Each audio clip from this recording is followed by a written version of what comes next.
is I mean, poverty, unemployment, homelessness. We have, in the Western, talking about only at the moment the Western nation. In the Western nation, we have all those social problems.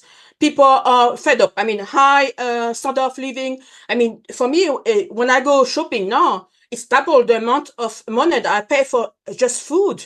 Mhm. So yes, we are all angry. Mhm. And you may, I mean, I'm better off than other people, but we are. I mean, our life is getting really bad. But the anger and the resentment of what's happening, and the fact that also our government, I mean, who represents me? I'm sorry to say, as a French person, my government doesn't represent me. I have no say in what's happening in my country. My government does whatever he wants, and I have no say. And putting a cross on a paper every few years doesn't give me a say. So I can be angry and resent what's happening. But the issue is that every single time people are using scapegoat, and for me, what I call is a blame game. Politics is a blame game things. So if it's not Muslims today, because for me, I think Muslims are the ones that are a bit really are targeted today in the West. The anti-Muslims is very strong. In fact, they are the worst community seen. And we saw that with the South part, the killing of the kids and the reaction to attack the mosque. This was the Muslims. So the Muslims, but they will also use the Roma, or they will use the working class who are not working hard enough, or they will use the trans people who are taking the things away from the woman. And every single time we have politics as blame game. Basically, which section of society is going to be used as a scapegoat for the social problem that we have. And so when you do that, there is no discussion. So why is it that Mhm. people cannot have jobs?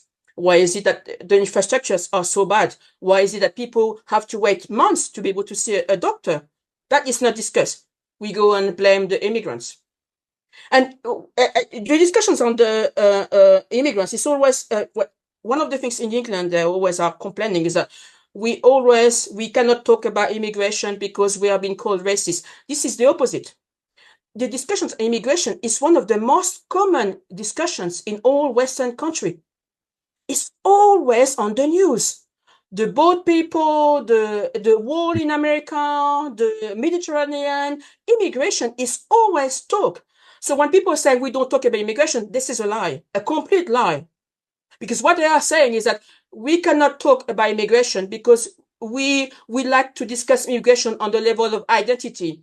We are British, and the people like us can come here, but the people not like us should not be coming here because they're going to destroy our whole British nation or British identity. So what they are saying is that it's not that we don't talk about immigration, is that they would like to talk about immigration on the level of identity, on the level of, the only people like us that should become in, who doesn't destroy our British. And then you also have the part which is racist, because what I mean by British people like us is not Western, but the people with the Western culture, i.e. the white people, the Mhm. people who have a certain color of skin. Because nobody discussed the immigration and not people like us when the Ukrainian were Mhm. received in the UK. There was no discussion about how we don't want Ukrainian to come in the UK. There was discussion about how we can help the Ukrainians.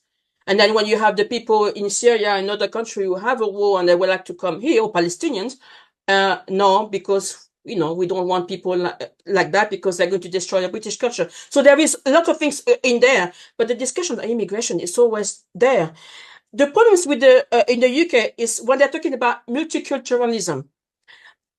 The problem is that there is two definitions of multiculturalism. So you have multiculturalism, which is the policies that the Labour governments and all of this did. And that is bad because the policies was arguing that different culture or different identity has to be conserved, has to be saved.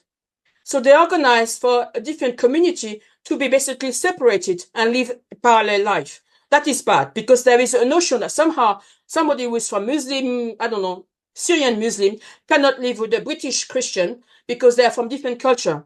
This is really bad. And this is the policies that came from the government.